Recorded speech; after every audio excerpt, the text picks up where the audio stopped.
జీవన వికాసానికి శ్రీ రామకృష్ణ ప్రభ యూట్యూబ్ ఛానల్ను చూడండి, సబ్స్క్రైబ్ చేసుకోండి. ఆబాల గోపాలాన్ని అలరించే శ్రీ రామకృష్ణ ప్రభ మాసపత్రికను చదవండి, చదివించండి. ఓం స్థాపకాయ చ ధర్మస్య సర్వధర్మస్వరూపిణే అవతార వరిష్ఠాయ రామకృష్ణాయ తే నమః. మనం సత్సంగం గురించి చెప్పుకుంటూ వ్యాకులత గురించి చెప్పుకుంటున్నాం. రామకృష్ణ పరమహంస వారు చెప్పిన కొన్ని విషయాలు ఈరోజు చెప్పుకుందాం.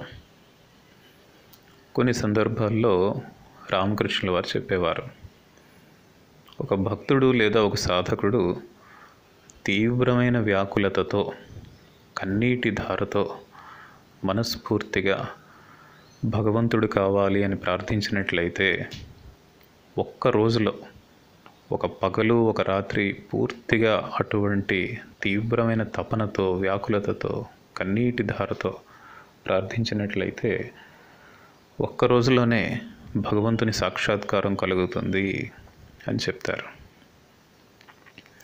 ఇక్కడ మనం గుర్తుంచుకోవాల్సింది, ఆధ్యాత్మిక జీవితంలో మనం పురోగతి చెందడానికి ఎన్నో విషయాలు మనం చెప్పుకోవచ్చు, ఎన్నో రకాల సాధనల గురించి చెప్పుకోవచ్చు. ఎన్నో విషయాలు చెప్పుకుంటున్నప్పటికీ కూడా అన్నింటికంటే ప్రధానమైనది తీవ్రమైన వ్యాకులత. ఈ వ్యాకులత ఉన్నట్లయితే మనం ఆధ్యాత్మిక జీవితంలో త్వరగా పురోగతి చెందగలం. మరొక సందర్భంలో మరొక విషయం చెప్తారు రామకృష్ణుల వారు. ఒక గ్రామం, ఒక భక్తులు ఒక ఇంట్లో నివసిస్తున్నారు. వారికి ఒక చక్కని అబ్బాయి ఉన్నాడు. ఆ దంపతులకి ప్రతినిత్యం పూజ చేసుకోవడం, ఒక సమయంలో భగవంతునికి నైవేద్యం అర్పించడం, ఇటువంటి మంచి సంస్కారం వారిలో ఉంది. ఒకరోజు వారికి తెల్లవారుజామునే వేరే గ్రామం వెళ్ళాల్సి వచ్చింది. నైవేద్యం అర్పించి వెళ్ళినట్లయితే ఆలస్యం అయిపోతుంది. కాబట్టి ఆ బాబు యొక్క నాన్నగారు ఆ చిన్న బాబుని దగ్గరికి పిలిచి చెప్తారు, చూడు నాయనా, ఇది మనం భగవంతునికి నైవేద్యం అర్పించే సమయం. మేము అప్పటి వరకు ఉంటే ఆలస్యం అయిపోతుంది. మేము పక్క గ్రామానికి వెళ్ళి రావాలి. కాబట్టి మేము నైవేద్యానికి కావలసిన మిఠాయిలు, కొన్ని ఫలాలు అన్నీ కూడా తయారుగా ఉంచుతున్నాం. నువ్వు ఆ సమయంలో భగవంతునికి నైవేద్యం అర్పించు అని చెప్తారు. ఆ చిన్న బాబు, అలాగే నాన్నగారు, తప్పకుండా నైవేద్యం అర్పిస్తాను అన్నాడు.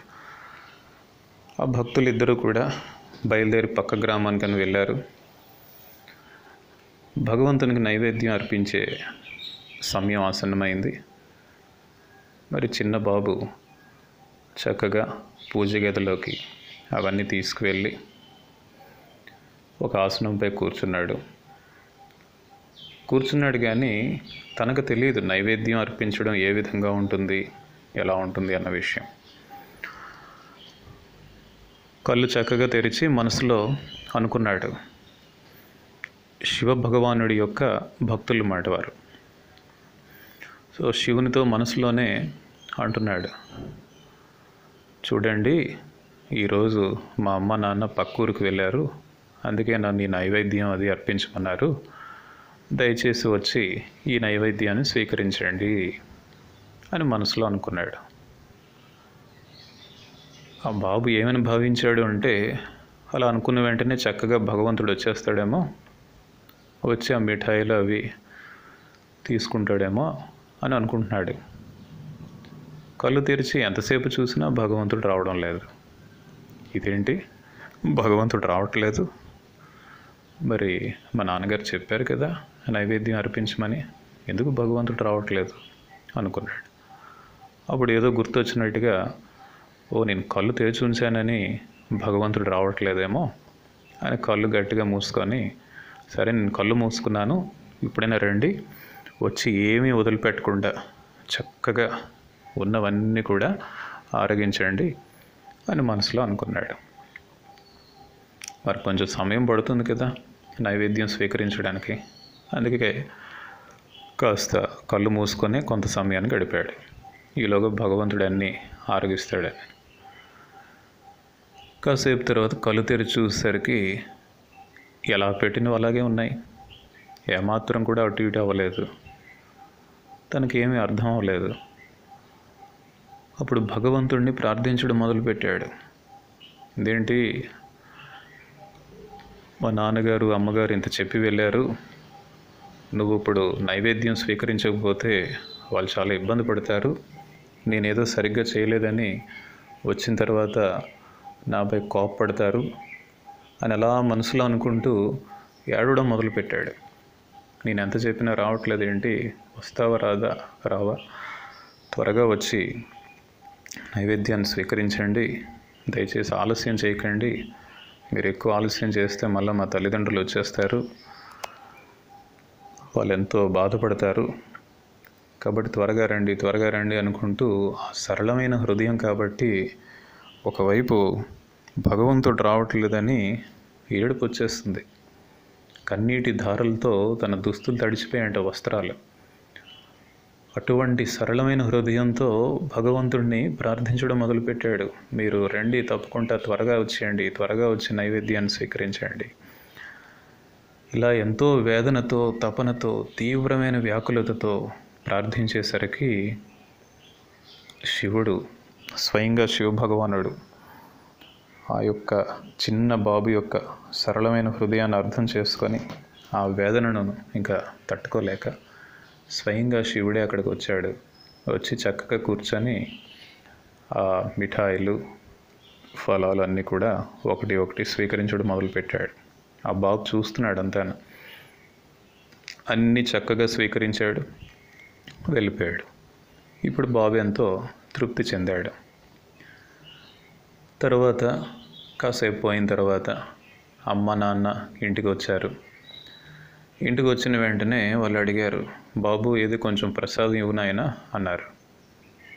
అంటే తను ఆశ్చర్యంగా అన్నాడు, ఇంకేం ప్రసాదం నాన్నగారు, శివుడు అంతా స్వీకరించారు కదా, అంతా ఆరగించాడు అని అంటాడు. వాళ్ళ అమ్మ నాన్న అనుకుంటారు, బాబుకు మిఠాయిలు అంటే బాగా ఇష్టం, కొన్ని తిని కొన్ని దాచిపెట్టుకొని ఉంటాడు, అందుకే అలా అంటున్నాడని మరలా నవ్వుకుంటూ అడిగారు, అదేంటి నాయనా కొంచెమే నీవు మాకు ప్రసాదం, మేము ప్రసాదం స్వీకరిస్తాం అన్నారు. ఆ బాబు మళ్ళీ అదే అన్నాడు, ఇదేంటి నాన్నగారు మీరే కదా చెప్పారు నైవేద్యం అర్పించమని, నేను అర్పించాను, శివుడు వచ్చాడు అన్నీ తీసుకున్నాడు, చక్కగా తిన్నాడు అన్నాడు. వాళ్ళ నాన్నగారికి సందేహం వచ్చి, ఏ విధంగా ఉన్నాడు శివుడు అని అడిగారు. అప్పుడు ఆ బాబు చక్కగా వర్ణించాడు. అతని యొక్క ముఖార విందం ఎలా ఉంది, జుత్తు ఎలా ఉంది, చెవుల్లో ఏం పెట్టుకున్నాడు, అతని యొక్క మెడలో ఏం ధరించాడు, చేతుల్లో ఏమున్నాయి, అన్నీ కూడా చక్కగా వర్ణించి చెప్పాడు ఆ బాబు. అవన్నీ విని వాళ్ళ నాన్నగారికి అర్థమైంది, నిజంగా శివుడు వారింటికి వచ్చినట్టుగా అర్థం చేసుకోగలిగాడు. ఎందుకంటే ఎంతో భక్తులు కదా, విషయం అర్థమైంది. అప్పుడు ఆనంద భాష్పాలతో తన బాబుని దగ్గరికి తీసుకొని నువ్వెంత అదృష్టవంతుడివి, మేము ఎన్నో సంవత్సరాల నుండి ప్రార్థిస్తున్నా, భగవంతుడిని ప్రార్థిస్తున్నాం, పూజలు చేస్తున్నాం, ఎన్నో రకాల సాధనలు చేస్తున్నాం, అయినప్పటికీ ఆ దర్శన భాగ్యం కలగలేదు, నీకు ఒక్క రోజులోనే దర్శన భాగ్యం కలిగింది, ఎంత అదృష్టవంతుడివి అని ఎంతో ఆనందిస్తారన్నమాట. ఇక్కడ కూడా మనం చూసినట్లయితే వ్యాకులతతో చాలా కొద్ది సమయంలోనే మనం భగవంతుడిని చూడవచ్చు, సాక్షాత్కరించుకోవచ్చు, ఆధ్యాత్మిక జీవితంలో పురోగతి చెందవచ్చు అన్న విషయం మనకు అర్థమవుతుంది. మిగిలిన విషయాలు మనం చెప్పుకునేటప్పుడు ఎక్స్పీరియన్స్ అనే పదం వాడుతూ ఉంటాం.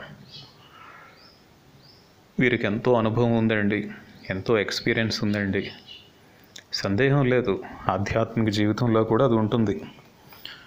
ఉన్నప్పటికీ కూడా వ్యాకులత లేని అనుభవం పెద్దగా ప్రయోజనం ఉండదు. వ్యాకులత ఉన్నట్లయితే ఎక్కువ అనుభవం లేకపోయినా సరే వారు నిజంగా ఆధ్యాత్మిక జీవితంలో పురోగతి చెందగలరు. ఈ వ్యాకులత లేకుండా మనకు ఆధ్యాత్మిక జీవితంతో పరిచయం అయ్యి ఎన్నో సంవత్సరాలైనప్పటికీ, ఎన్నో సంవత్సరాలే కాదు ఎన్నో జన్మల నుండి మనం ఆధ్యాత్మిక సాధన చేస్తున్నప్పటికీ ఈ వ్యాకులత అన్నది లేనట్లయితే ఫలితం తక్కువగా ఉంటుంది, పురోగతి నెమ్మదిగా ఉంటుంది. మనకు అంత అనుభవం లేనప్పటికీ వ్యాకులత మనలో ఎక్కువగా ఉన్నట్లయితే, తీవ్రమైన వ్యాకులత మనలో ఉన్నట్లయితే చాలా కొద్ది సమయంలోనే ఆధ్యాత్మిక జీవితంలో పురోగతి చెందే అవకాశం ఉంది.